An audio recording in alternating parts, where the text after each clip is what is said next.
what really happens after we die. We've all heard the usual answers: heaven, reincarnation, nothingness. But what if the truth is far more mysterious and deeply personal? Carl Jung, one of the greatest minds in psychology, didn't just study the unconscious. He lived the mystery. After a powerful near-death experience, Jung emerged with a vision of the afterlife that defied religious dogma and scientific limits. In this video, we dive into Jung's radical theories about what lies beyond. His journey wasn't about fear of death, but about the transformation of the soul.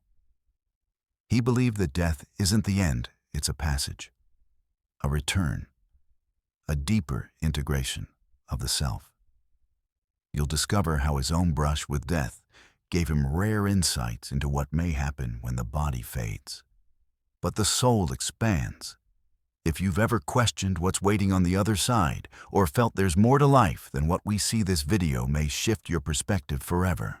What if your dreams weren't just random?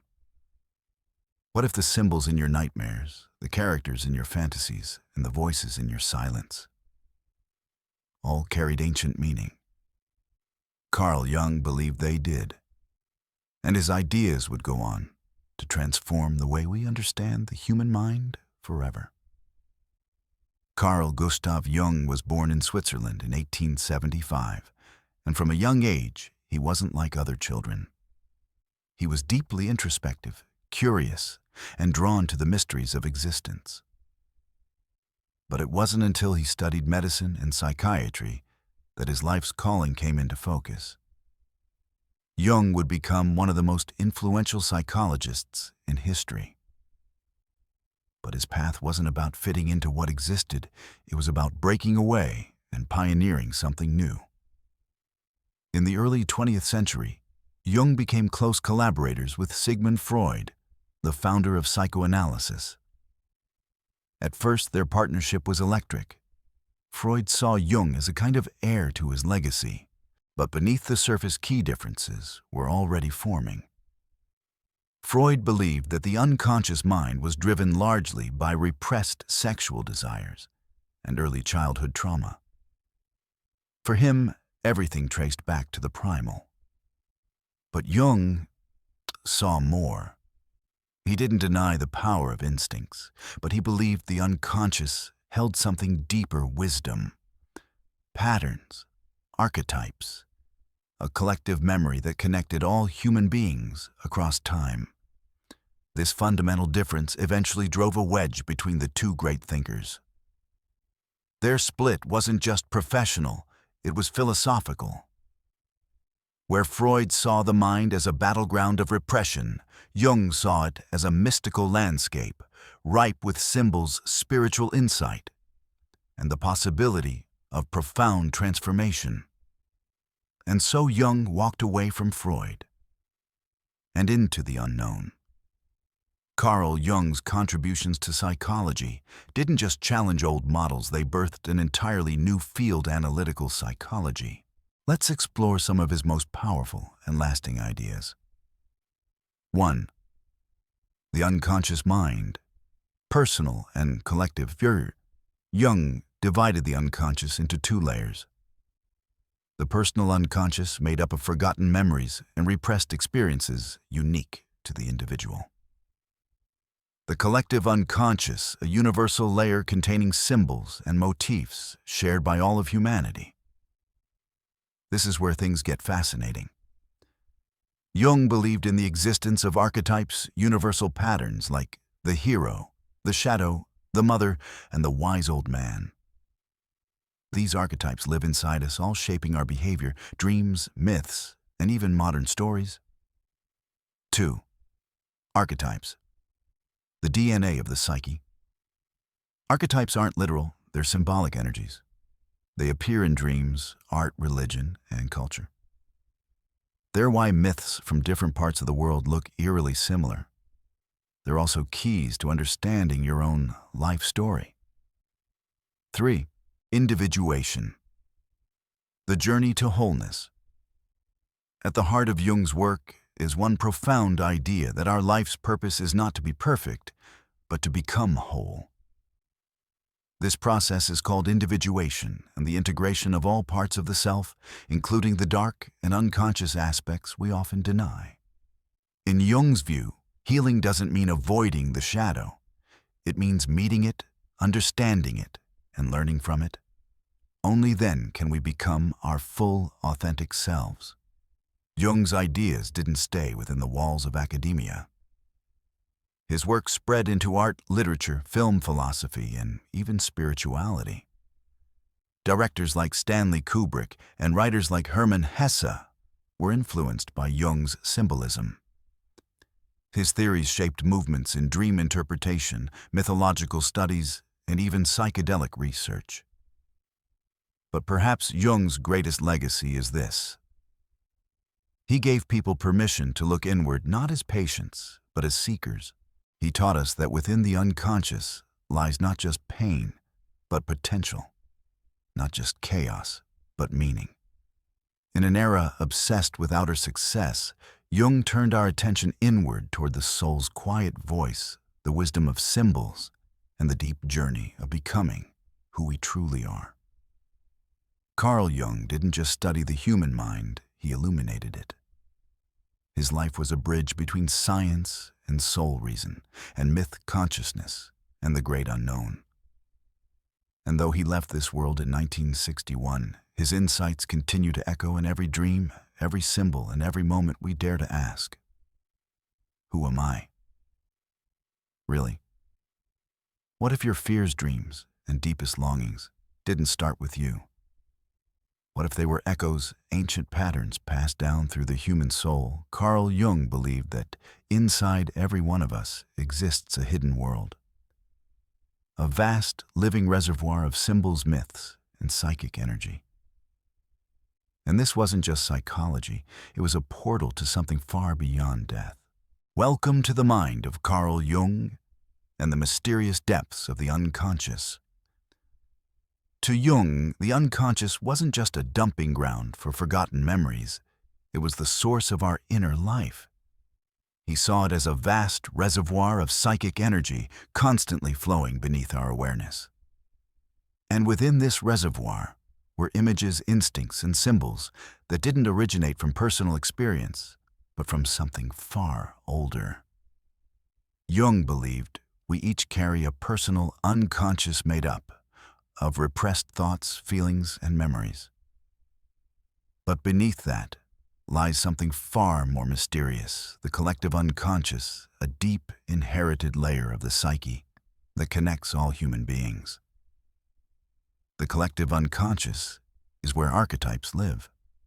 These are not memories of specific people or events, but primordial patterns, universal images that shape how we dream, fear, and love.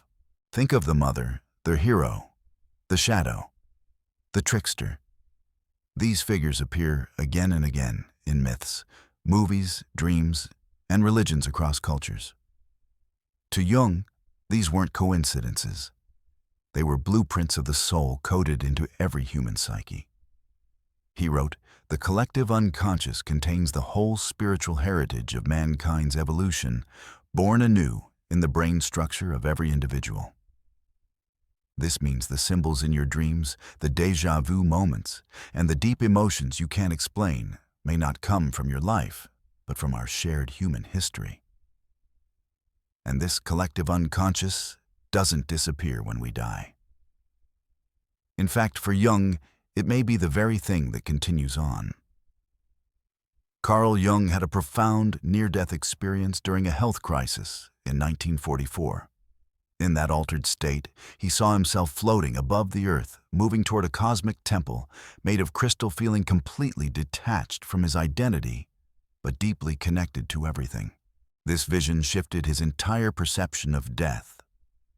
Jung no longer saw death as an end, but as a transition, a return to the collective source. He wrote that the psyche may not be limited to space and time, that it may have its own kind of eternity.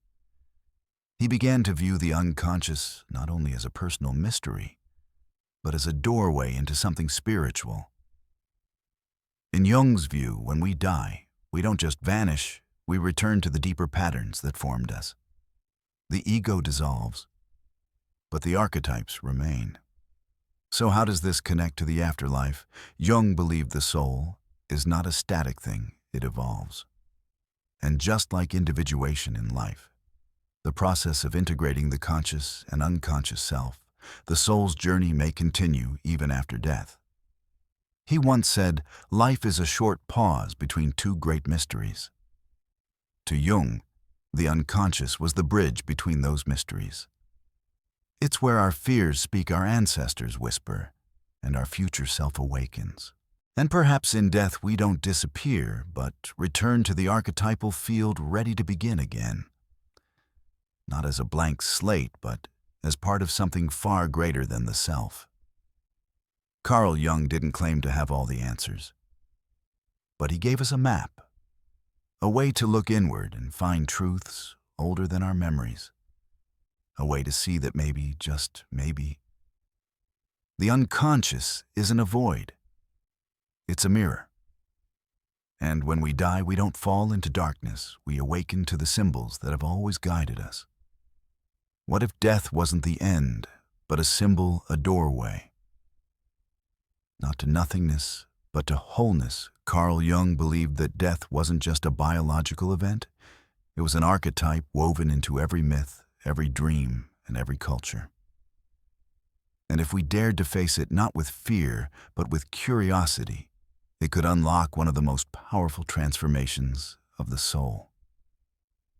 Carl Jung spent his life decoding the symbols that shape the human psyche.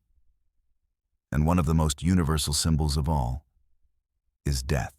To Jung, death wasn't just something we physically endure, it's a psychological archetype, a recurring symbol that speaks from the deepest layer of the collective unconscious.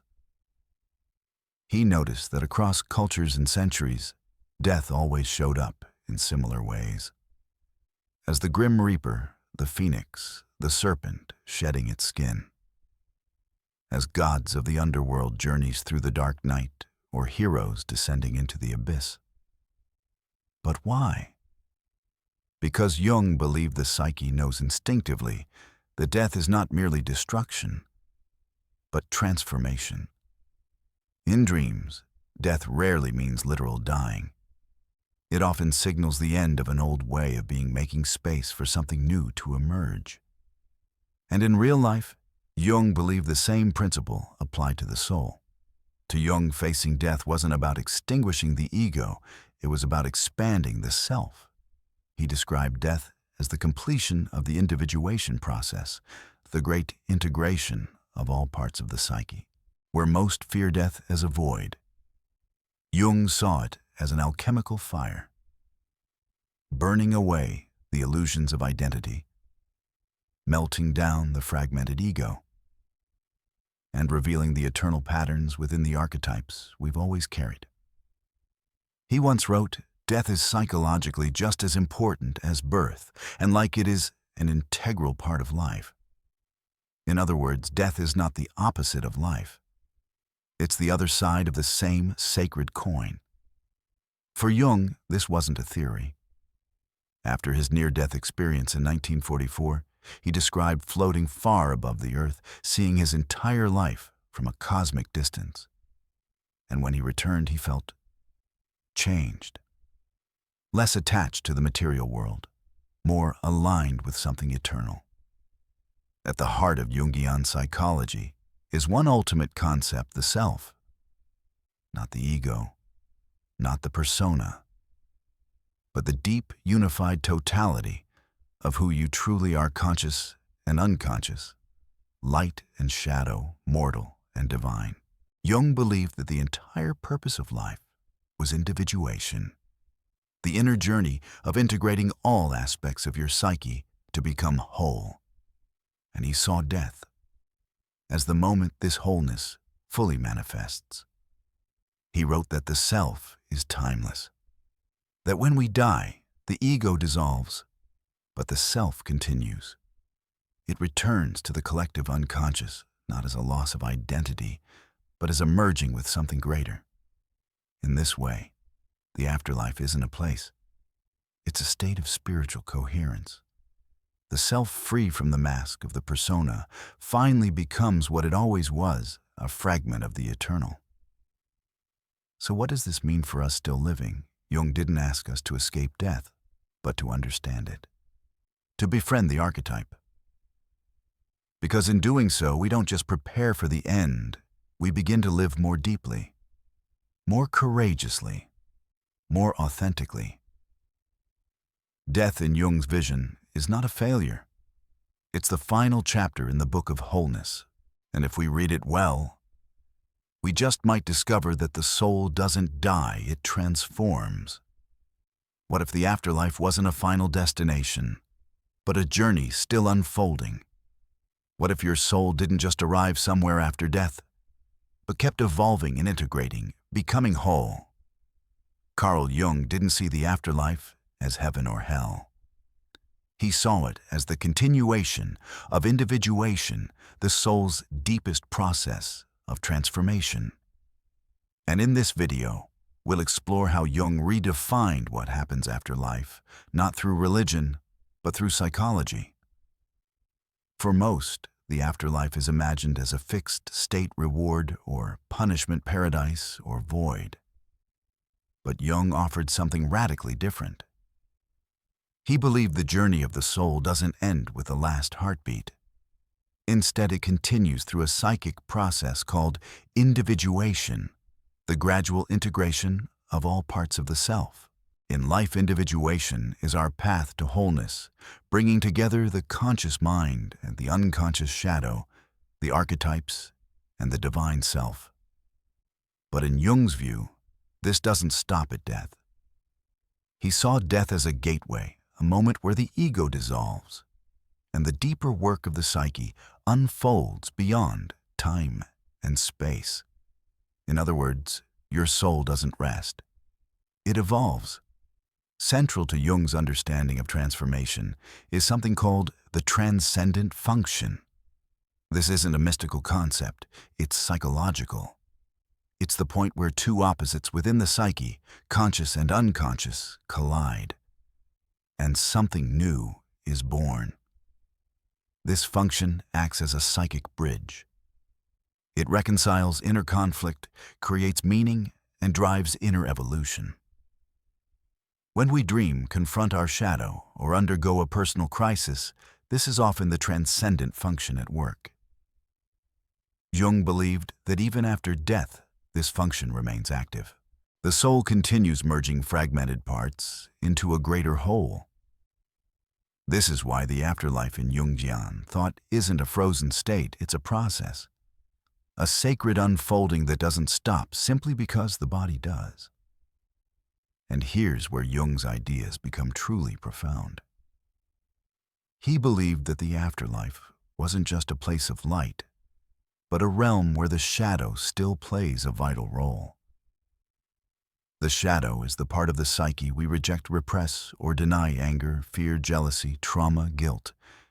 In life, integrating the shadow is essential for becoming whole. But in Jung's view, this work continues after death. Why? Because if the soul is still evolving, it must still confront the parts of itself it left unresolved. The afterlife isn't an escape, it's a mirror. And in that mirror, the soul must see itself fully, not just the divine, but the denied. Jung's idea wasn't punishment. It was liberation. He believed that only by meeting the shadow with compassion can the self finally be realized in its full light. At the center of all Jungian psychology is the self, the totality of who we are, both known and unknown, conscious and unconscious. The self isn't something we become once and for all, it's something we continue becoming, even beyond the veil of death. For Jung, the soul's destiny wasn't perfection, it was integration. In the afterlife, the soul enters a space beyond time, a symbolic reality where images, archetypes, and psychic truths continue to guide its growth. The goal is not arrival, but deeper awareness. The self becoming itself forever. So what if death isn't an end, but a continuation? What if the soul doesn't stop evolving, but keeps integrating, expanding, awakening? Carl Jung didn't offer certainty, but he offered something deeper meaning. He taught us that even after life, the psyche may still be at work seeking unity, truth, and wholeness, not as an escape from life, but as its natural completion. In a world that often avoids conversations about death or treats the afterlife as either fantasy or finality, Carl Jung's ideas feel more relevant than ever. His vision invites us to look inward, not with fear, but with curiosity and reverence. He reminds us that death is not a wall, but a mirror, not a finish line, but a continuation, a process of becoming that doesn't end when the body does. And perhaps that's the most powerful part of Jung's legacy. He didn't offer answers to comfort us. He offered symbols to awaken us. He showed that even in the mystery of death, there is meaning. Even in the unknown, there is possibility. For those of us grappling with the fear of endings or the uncertainty of what comes next, Jung's work opens a quiet door, not to escape death, but to understand it as part of something greater, a sacred unfolding of the self.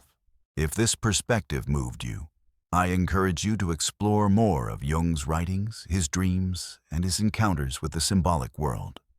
You might find reflections of your own inner questions staring back. And now, I'd love to hear from you. What part of Jung's vision of the afterlife resonated with you most? Share your thoughts in the comments below. And if you're ready to journey deeper into the soul's mysteries, subscribe for more videos that explore the mind, the shadow, and the symbols that guide us through every stage of life and beyond.